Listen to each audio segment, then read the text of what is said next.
without further ado, thank you to everyone who could make it today. Welcome to another Midweek with Max. This is Rick, joined by JCV, Marco, Jeremy Nation, and of course our co-founder Max Sanchez. So, without further ado, allow me to kick it over to Max for our weekly updates, and then we can get into some of your questions and I don't know, maybe cause a little trouble. All right, have at it, Max. Yeah. All right, sounds good. Welcome everyone to another Midweek with Max. Let's see, engineering updates. Making a lot of good progress on ZK provability. So made some optimizations and some other improvements to Oxygen.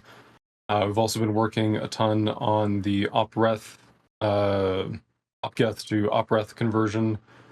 And so we're currently running some tests for the updated version of op-reth with all the Hemi stuff added to it. And we will be probably announcing a release for people to start running sometime in May prior to the deprecation deadline, so stay tuned for that if you're running a node.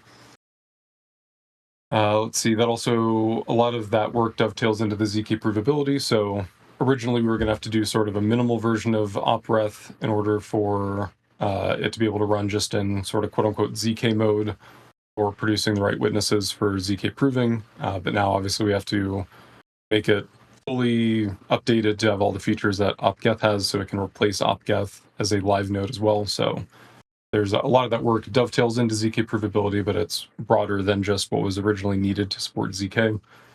So that's all moving along. Let's see what else. Minerfi/Fastbridge. We're still working on a marketing name for that, but that is moving along as well. We've been finishing up some changes and code review for Continuum, which is the main daemon that manages the threshold signature scheme for people who restake VE Hemi into the system and then participate as threshold signature service providers to the protocol. So doing some final testing there and also testing our ZK proving system that we added on top of it. So that's moving along. We're also making progress on the ZK Prover marketplace. And so hopefully we'll have some sort of a public demo video or something in the near future looking at what that does and how people can expect to use it from a developer perspective. So no exact date on that, but expect some content around that relatively soon. And then also as soon as it's ready for people to start beta testing, we'll be releasing that in the beta testers channel. Let's see. Beyond that, we still have not deployed the new pop payouts algorithm. That is going to get done very, very soon.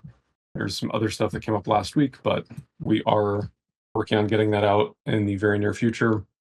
VBK stuff's also coming. I don't have an updated date on that, but that is still in the queue and will happen. And I think that's pretty much it. I'm trying to think if there's anything else covered.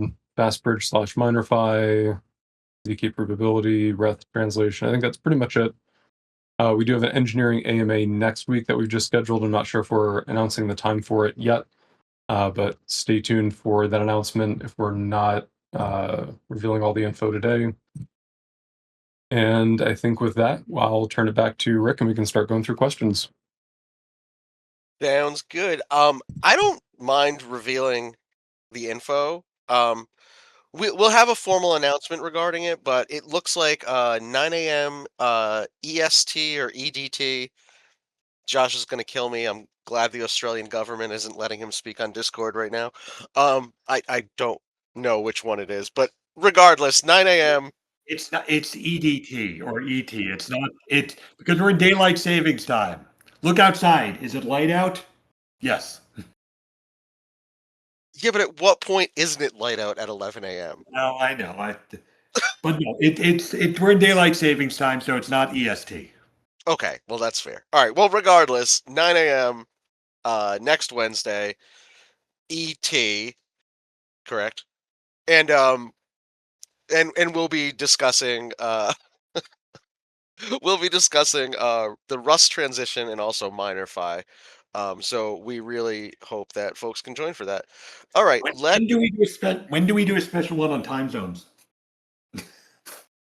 that can be following Teach Rick Crypto. We can do Teach Rick time zones because I hate time zones. They're the bane of my existence. We really should just use UTC for everything. I agree with Joshua on that.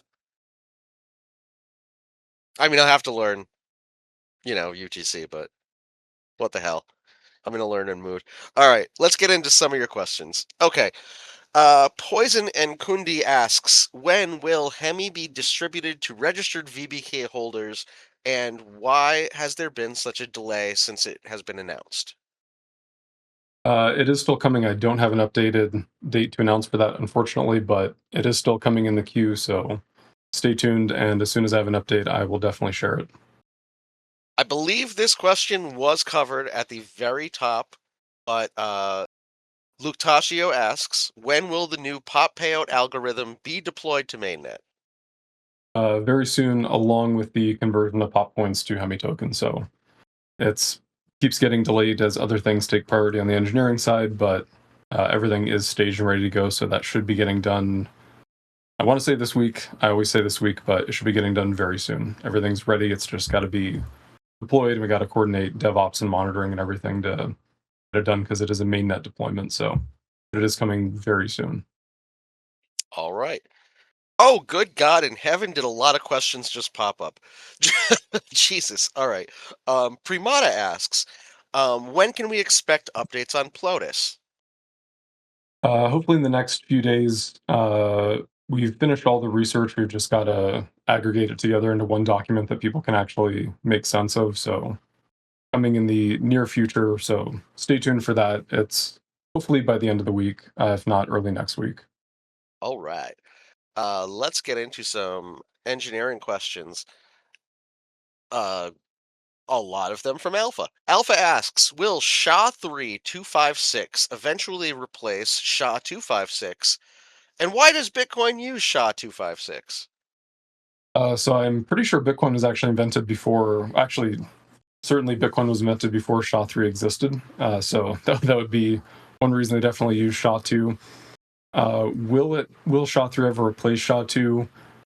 I They both essentially solve the same problem. SHA-3 is more efficient in some ways, and it addresses some theoretical attacks against SHA-2 that realistically aren't an issue. So I think Ethereum chose to adopt SHA-3 or their very slight variation of SHA-3, and it's worked out well from from a performance perspective. But on the Bitcoin side, it's not really a performance limitation at all. And then also for proof of work, it doesn't really matter within reason how expensive it is to run one instantiation of the hashing function because everyone's doing the same hashing function. So from a proof of work perspective, there's no benefit of choosing SHA-3 over SHA-2 over insert other secure hashing function here. So obviously there's.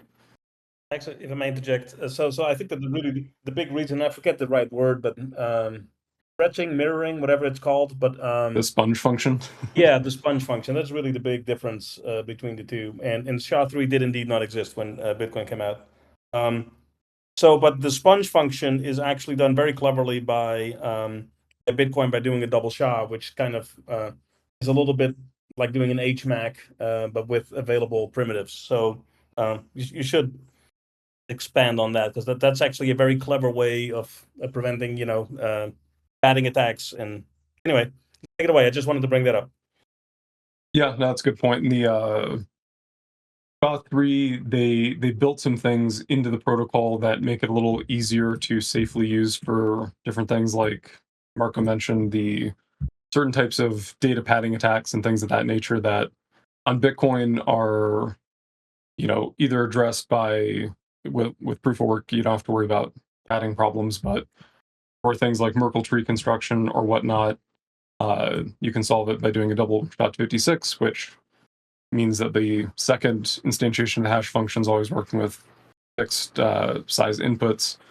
So it does have some benefits for using it. Like I believe there are some benefits to the sponge function for, like, on Ethereum side, RLP encoding. Basically anything where you have variable size messages and you can more efficiently update what's actually getting hashed and then also structure it in a way that's specified by the protocol and well known instead of sort of rolling your own serialization. So there's definitely some benefits, but from Bitcoin's perspective, there's really no benefit to adopting SHA-3. So from an efficiency perspective, it doesn't really matter. The number of hash functions that Bitcoin invokes for each Bitcoin block is limited, and you can run it on a phone. And the sponge function, you could probably replace doing double SHA-256 on Bitcoin with single SHA-3 hashes, but again, the benefits not worth the squeeze for making a giant protocol change to Bitcoin that'd be very widespread and breaking just for the theoretical benefits of the sponge function that you already solved with double SHA-256. So, Marco, you actually might be a little more informed on this than I am if you want to add anything to it. No, I just wanted to say that there's billions of dollars invested in hardware that does SHA-256 on ASICs. So there's a 0% chance that they would ever change that. And, it's never getting changed for proof of work. It'd only be theoretically could they change it for how they calculate the Merkle tree for transactions or TXIDs or something, which the double SHA is plenty for all of this. There's I don't see any reason why anybody would change that. And again, the Bitcoin folks also like to keep the protocol pretty much ossified. So again, 0% chance of this changing, and it would be to very minimal gain, really. If we can't get op-geth, there's no way we're changing the any hash function used in Bitcoin. I remember I did a double SHA once in Tulsa, Oklahoma. Probably not legal anymore. I don't even know what the hell that means. Sorry. What know song where was that playing came at the from. time? Yeah, right. There is a hash function called salsa. So. Oh my! Oh, all right. You learn something new every day. All right, where are we at? Alpha asks, in Bitcoin mining, how do some nodes discover a block hash below the network target while others fail to do so? Could you explain the underlying process of the proof of work mechanism, including which field in the block header miners modify during hashing attempts?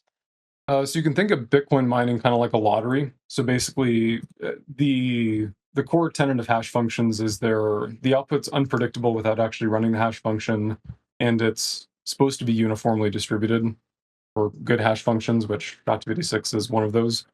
And so it basically means whatever data you put into SHA-256, the resulting hash you get, there's no way to manipulate any bits of the hash other than just trial and error brute force. So trying a bunch of different inputs and seeing which outputs have the correct bits that you want. And so, for example, in Bitcoin mining, you want the resulting double SHA-256 hash to start with a bunch of zeros, which basically means it's a small number, hence it can be small enough to potentially fall under the mining target.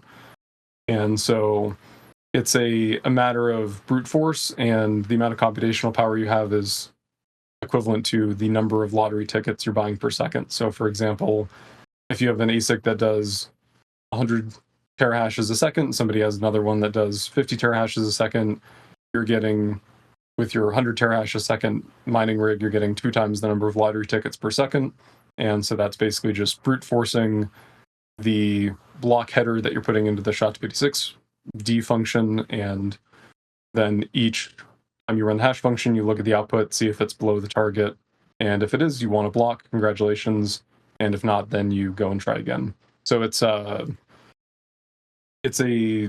totally random statistical process, and if it was anything other than that, then proof of work would be broken because you could manipulate the inputs in a way that biases the outputs in some way. And then that could be used to basically gain an advantage over other people who don't have that, backdoor, that insider knowledge about how the function works and how to manipulate the outputs. So any good hashing function will have those properties. You could theoretically design a bad hashing function that would allow you to statistically predict certain things about the output from the input without actually running the calculation. But again, with SHA-256, that's believed to be impossible. Well, actually, there's one more part of the question. Which fields in the block header miners modify? This part's interesting.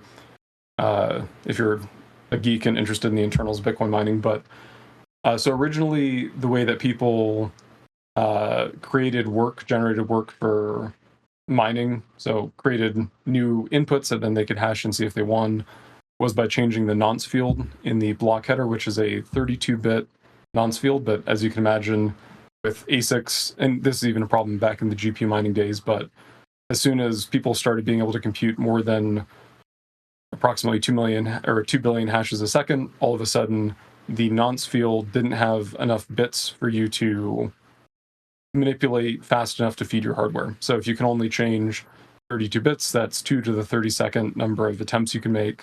And then if you keep incrementing the nonce over and over, eventually it's going to overflow and you're going to be repeating work or hashing block headers that you already hashed. And so therefore you're wasting your work. So the next evolution of that was something called timestamp rolling. So what people would do is there's also a timestamp field in the Bitcoin block, and they'd manipulate that forward or backward a little bit.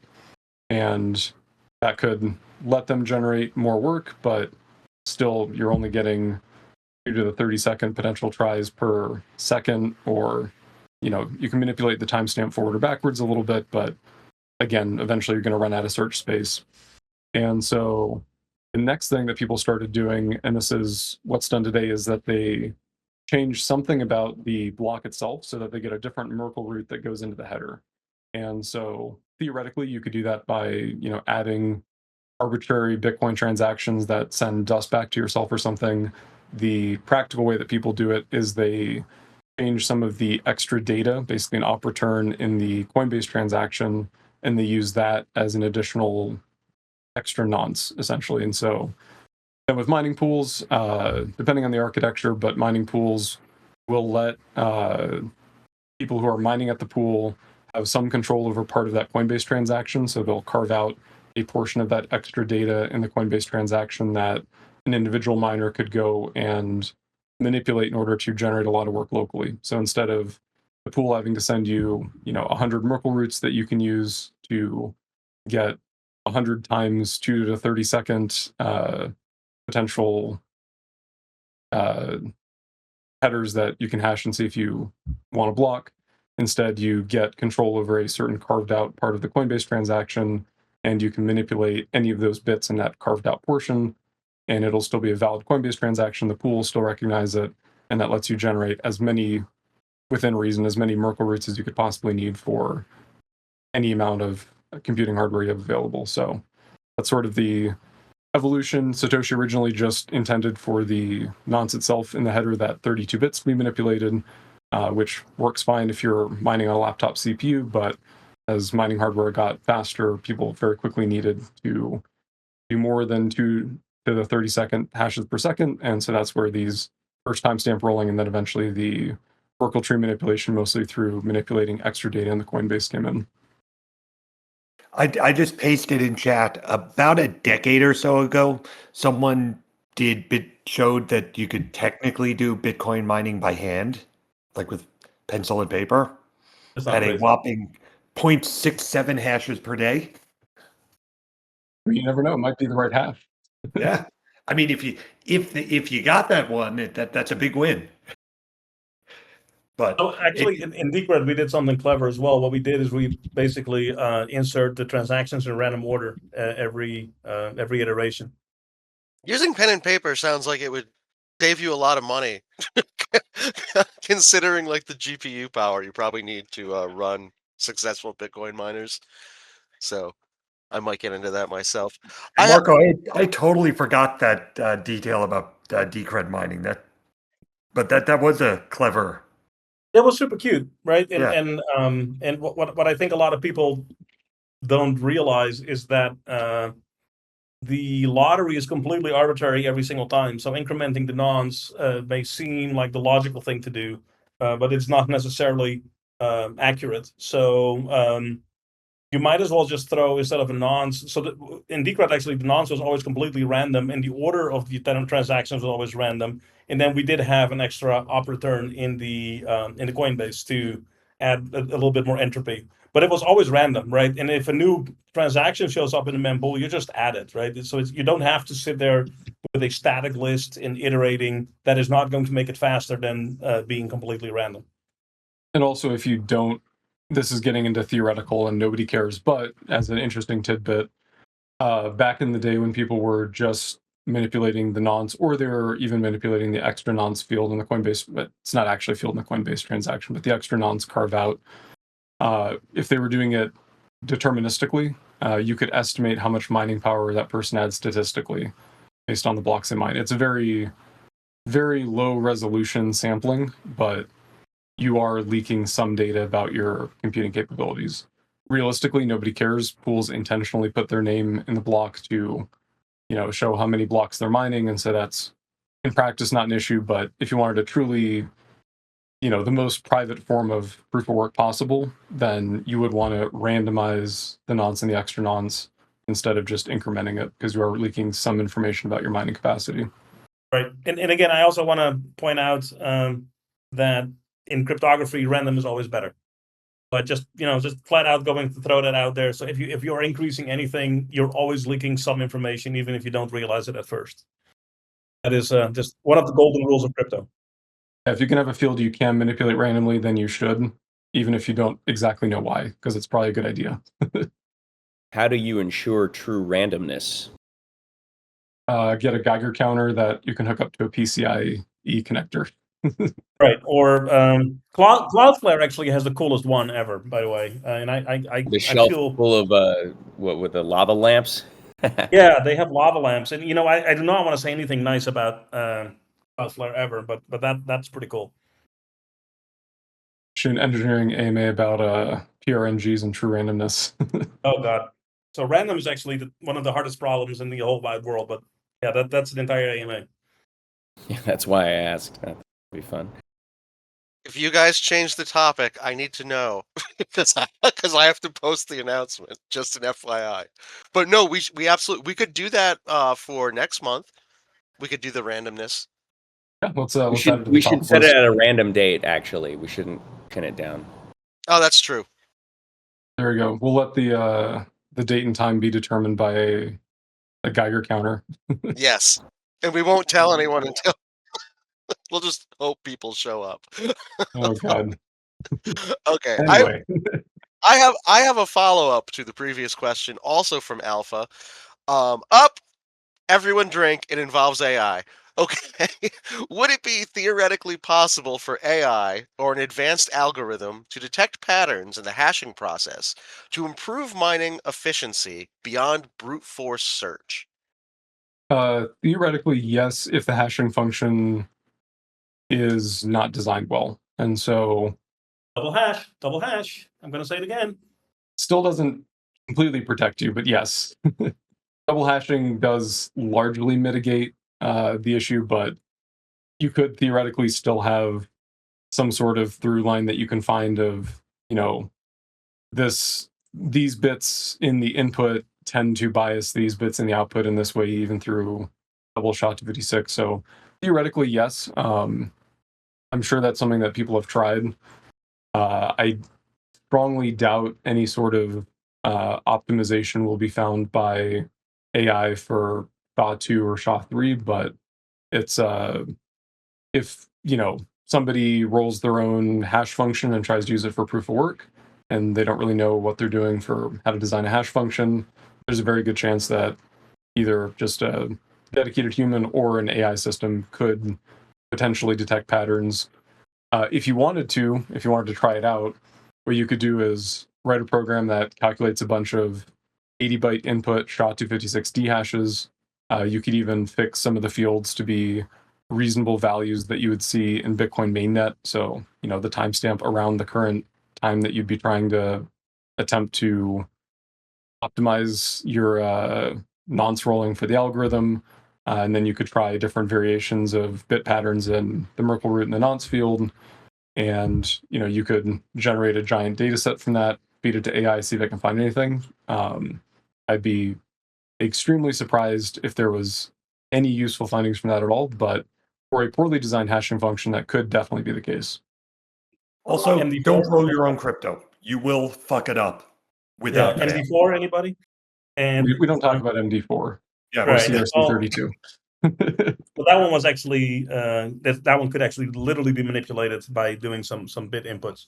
And I also want to point out again that Bitcoin is $1 trillion prize. So if these things existed in the wild, they definitely would show up.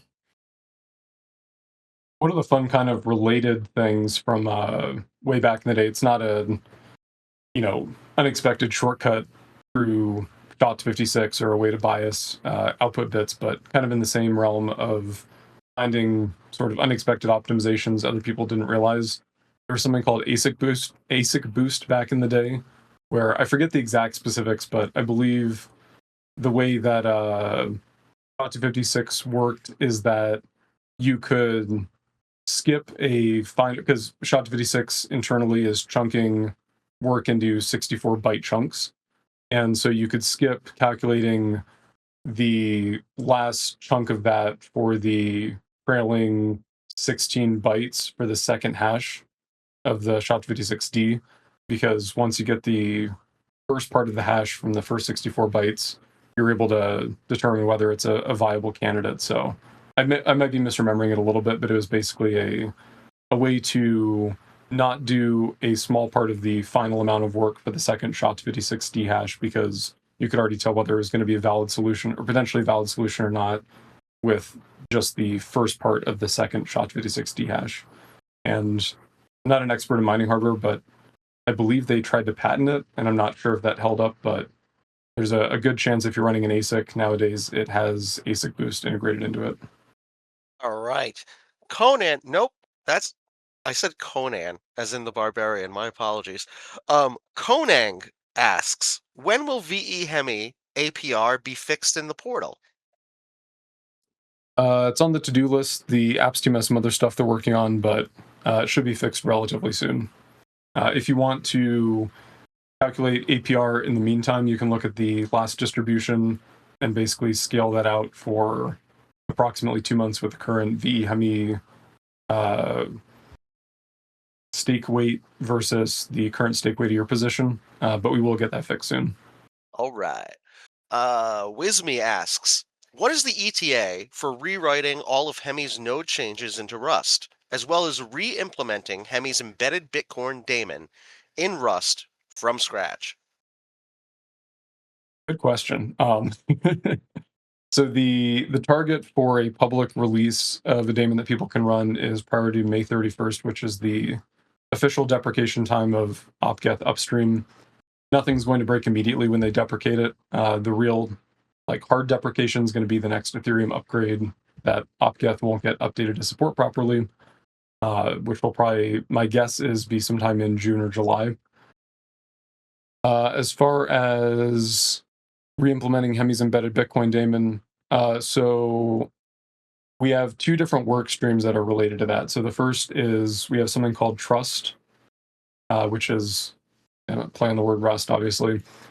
And we've essentially finished up the lightweight Bitcoin header consensus in Trust. We're doing some final testing and PR reviews of that. And then for the embedded full node, right now what we're using is Oxygen. And so Oxygen was originally built as a TBC equivalent Bitcoin indexer written in Rust that we needed for ZK provability. And so we've already done a ton of work on Oxygen. And JCV, do you know off the top of your head if Oxygen's open source yet or not? No, but I will. If I can type in the GitHub URL, I will know very quickly.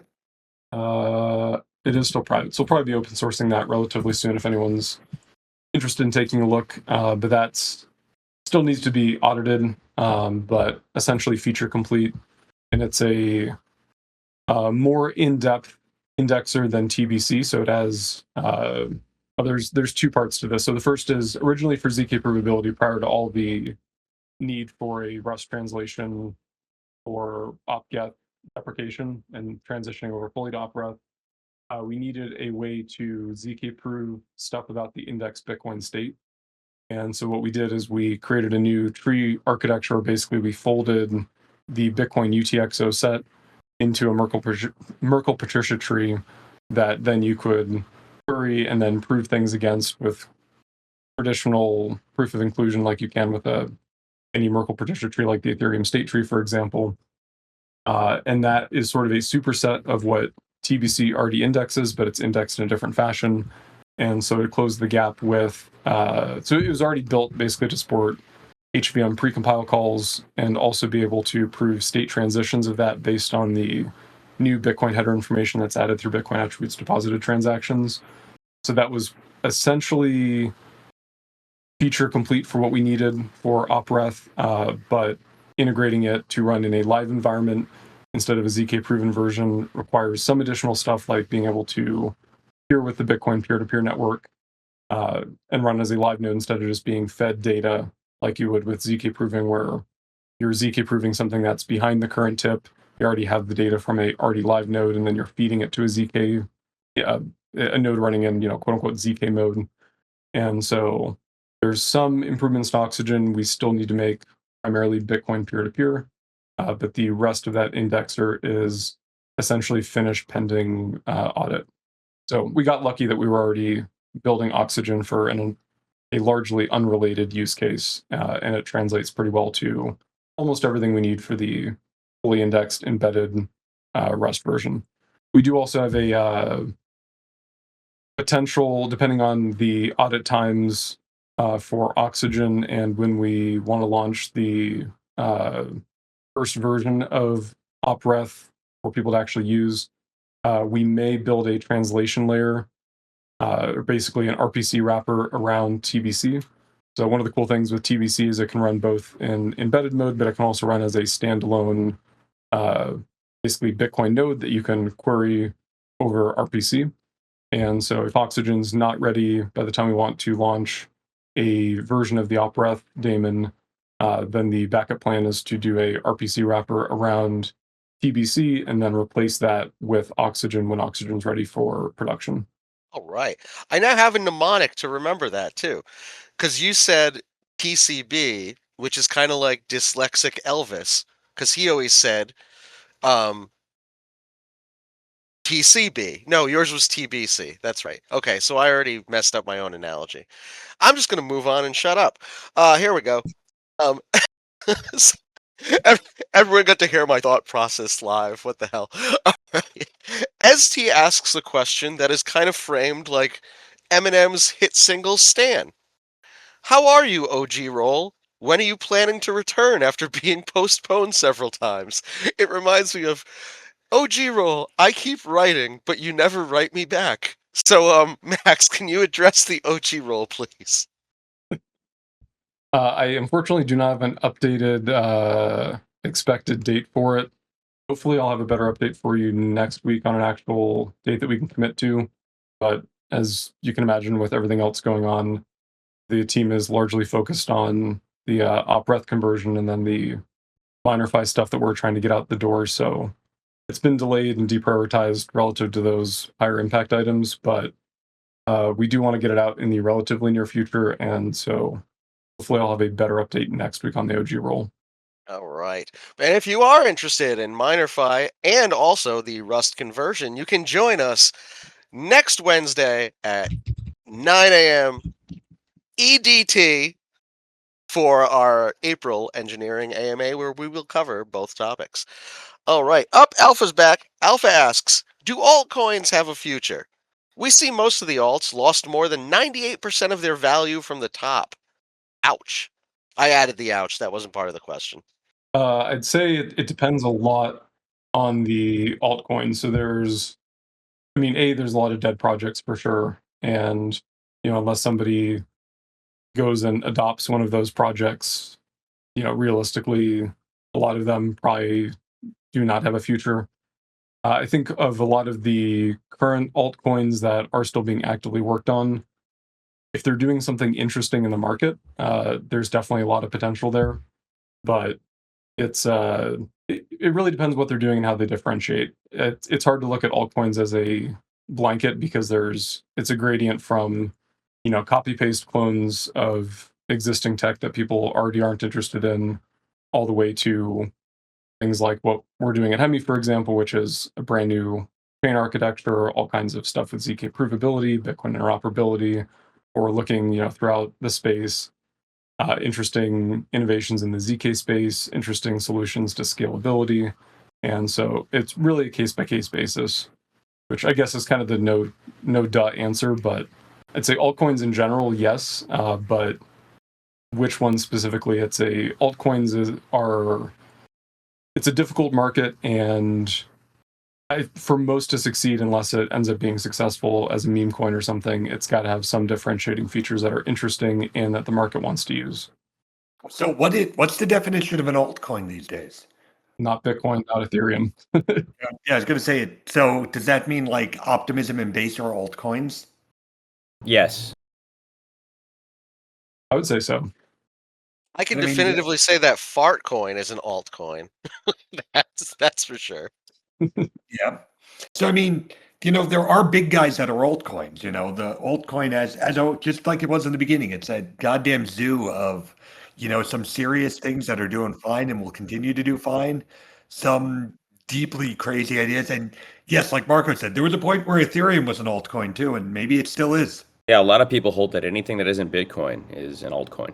Marco is having this debate in chat currently. Well, ETH, for all the wonderful things it does and for all the fun tools it has brought to the people, which I love, is one of the OG alts, and it will always remain an OG alt. Hey, people like alternative rock. They should like alternative coins too. I don't disagree with either of those. I have a great question that came in from Mudakon. And I'd like to thank you. You always ask really great questions at these things. Also, you as well, Alpha, even though 90% of them are AI related. And yet we never see you at AI Happy Hour, which is very bizarre.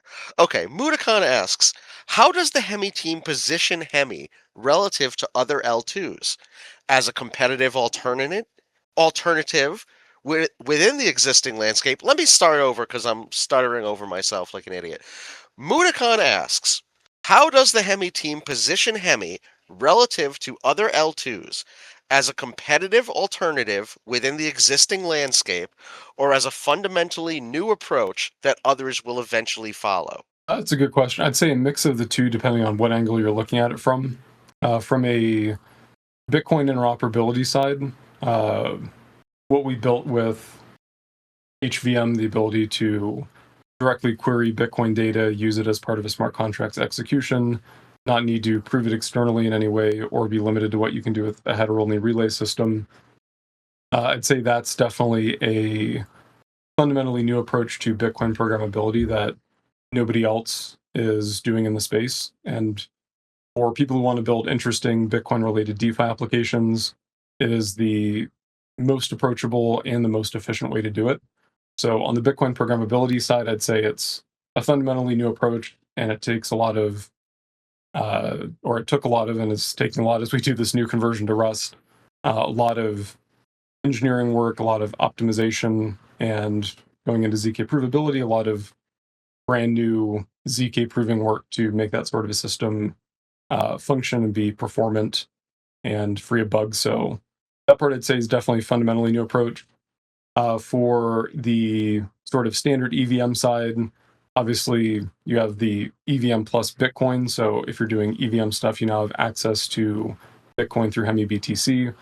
Obviously, that's not the only variant of BTC in the ecosystem, but with HBitVM, which itself I would say is a fundamentally new approach, at least in the way that we're maintaining the original trust model of BitVM2 without making any compromises by introducing, watchtowers or any additional trusted or semi-trusted parties into the system. I'd say it's not fundamentally different in the sense of, it is building on other ideas in the space, but it's doing it in the most secure, most decentralized way possible. And I think the combination of having HBitVM in that fully end-to-end ZK variant of Bitcoin that is secured by both Ethereum and Bitcoin proof of work, and having that in an EVM ecosystem where you also have direct access to Bitcoin programmability through the HVM precompile calls, I think together it's a fundamentally different way to approach Bitcoin DeFi, but it's a lot of what people do on Hemi is still very, EVM centric, these standard EVM apps that you see. And from that perspective, we're doing, or will do in the future, cool stuff around scalability with Chain Builder, but that area is not groundbreaking, brand new stuff like the Bitcoin side stuff that we're working on is. And Max, I don't know if I'm giving anything roadmappy away, but I think maybe we can touch a little on the relationship between OP and Hemi. Yeah, I mean, high level, and I think we may have talked about this a bit in the past. As Hemi evolves, we are going to be getting more and more away from the Optimism stack to the point where eventually Hemi is going to be essentially its own standalone code base. So probably the first thing to go is going to be op node getting replaced when we do decentralized sequencing. That's going to get replaced with a much more manageable from a code structure perspective, and also Hemi-specific version of the sequencer that supports a decentralized consensus protocol instead of just the current centralized sequencer approach that Optimism has built and is seemingly staying with. And then eventually that's going to also trickle out to the other components of the Optimism stack that we're using. So probably the last one to fall will be the execution layer, which for now is going to be op-reth. We'll see if they leave op-reth for yet another third one in the future, but eventually that will probably be a custom Hemi fork either of reth upstream or perhaps in the very far future a fully custom execution environment. But yeah, long term we are getting away from the Optimism stack. There's a lot of useful stuff that we benefited from in bootstrapping the network, and there's certainly stuff that we're still using, but piece by piece, as we decentralize the sequencer, as we go to ZK provability, as we decentralize DA publication and state root publication to Ethereum, all of the pieces of the op stack that we actually use or have minimally adapted no longer make sense to keep as part of the stack, and it makes more sense to just replace them with custom Hemi-oriented, components that are built from the ground up for just what Hemi needs instead of trying to maintain an ever-growing change list from what Optimism is doing on the sequencer side, on the settlement side, back to Ethereum. We're not using any of their interoperability technology. All of the interoperability when we launch Chain Builder is going to be based around Hemi's own protocol that's going to be more flexible than what Optimism's interop system provides for, in their superchain ecosystem. So yeah, I'm rambling, but long story short, as we introduce new features of the protocol, for the most part, we're going to be moving away from all of the Optimism pieces and replacing them with fully custom Hemi variants of those components, which also means we won't need to be rebasing with upstream constantly. Not sure if Clayton's on, but All right. One more question. Max, how does ZK can you explain the link between ZK provability and the 1991 cult classic Don't Tell Mom the Babysitter's Dead? I'm just kidding, but you haven't brought up ZK provability yet, and I'm a little shocked. So, I mean, if you can explain the link, I would appreciate it, but without knowing anything about the movie, in the title it says "Don't tell mom something," and so that's kind of what ZK proofs do, right? You prove something without revealing what it is you know. I mean, holy shit. that's the best I can come up with. That's yeah. really good, though. That's right. Yeah, you can prove that there is a babysitter without proving whether or not the babysitter is alive or dead. There you go, Schrodinger's babysitter in ZK mode. Schrodinger's babysitter. I can't believe you actually drew a parallel between the 1991 cult classic "Don't Tell Mom the Babysitter's Dead" and ZK provability. If I had a soundboard, you would get the applause right now.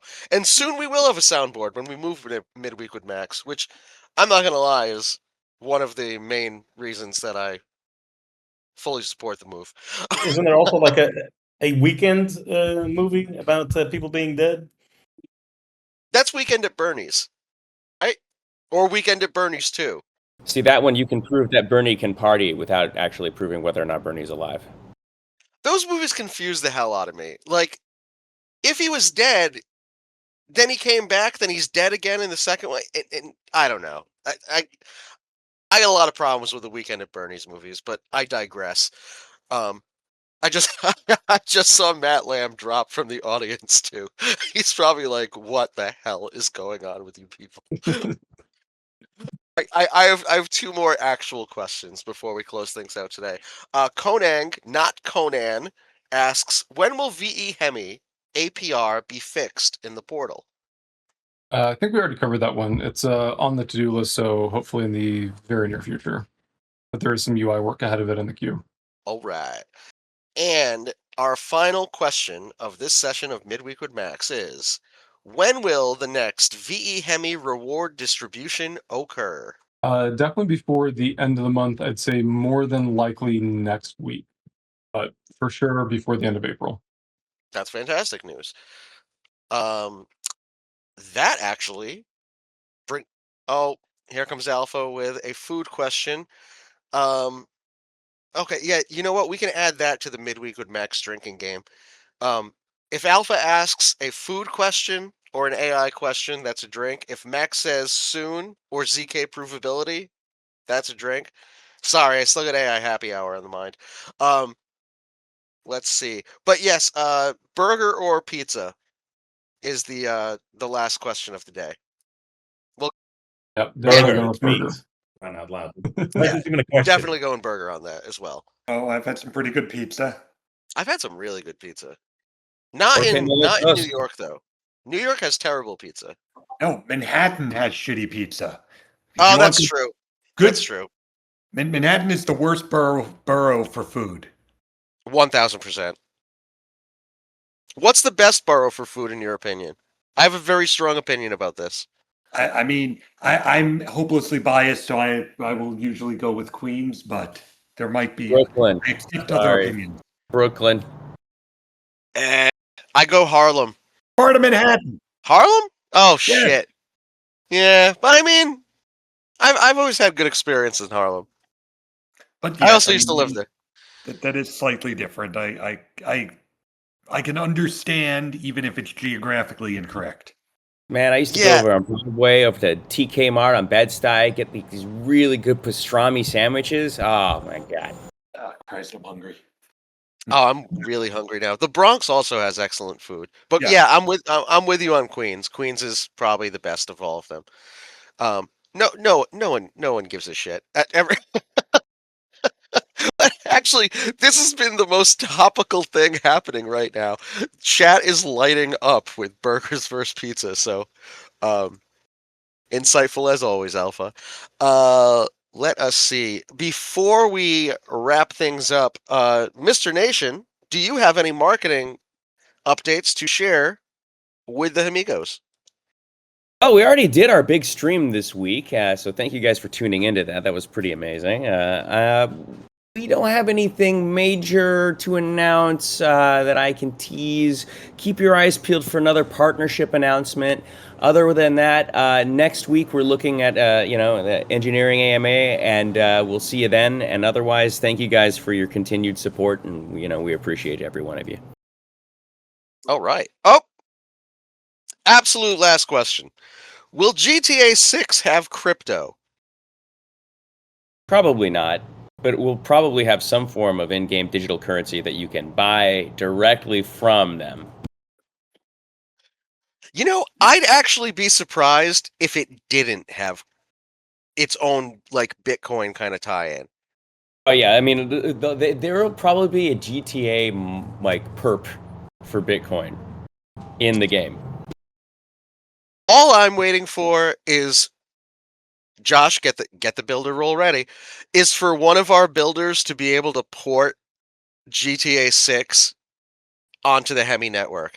And if you are that person, you can check out the builder role right here in Discord. Josh just posted the command. If you are unfamiliar, it is /apply space role : builder in the bot command channel. And with that, I believe we have come to the end of this session of Midweek with Max. So thank you all. Thank you to the Amigos. Thank you to the community. Thank you to our moderators and the Hemi team. We appreciate you all. We have very big things coming this month. I wish I could say more about it right now, but JCV will slap me if I do, because I've done really well so far, not giving too much away. But large things coming. John, would you like to add anything to that isn't spoilery? I'm just impressed you've managed to keep it quiet so far. So, nothing I can add. I'm doing my best here. All right. Well, thank you so much, everyone. We will see you in Discord. We will see you at the next Midweek with Max, which is next week, same bat time, same bat channel. But soon we'll be moving channels. There'll be a formal announcement to come on that. Speaking of announcements, John and Josh, if you can look at that doc that I sent you, I'm just publicly shaming you both to look at that doc about the announcements, and then we can get it out to the community. So thank you all so much. And any outros from the team? Max, Marco, JCV, Jeremy? Not you, Josh, because the Australian government won't let you. Nothing too much. Stay tuned. We'll hopefully see everyone next week at Midweek with Max and the engineering AMA for Wednesday, 9 a.m. ET, which, just for clarity, is 2 hours before Midweek with Max normally, but on Wednesday. So hope to see everyone there to talk about Minerfy and the Rust translation work that we're doing, and probably get into some of the ZK provability side too, because that touches Rust. So stay tuned for that. And with that, if you're interested in being one of the first to try out the new ZK market, ZK proving marketplace we're working on, definitely make sure you're in the beta testers channel, because that's where we're going to be releasing a early preview first for people to play around with, and there will be some small incentives around it, especially for useful feedback or bugs that people find. And with that, we will see you all next week. Take care, everyone. And also, FYI, that explainer about time zones, that wasn't meant for you guys. That was meant for me. So thank you, Max. It was meant for me too, or otherwise I'll forget. All right. Take care, everyone. We appreciate you all, and we will see you next week. Take care, y'all. All right. Cheers.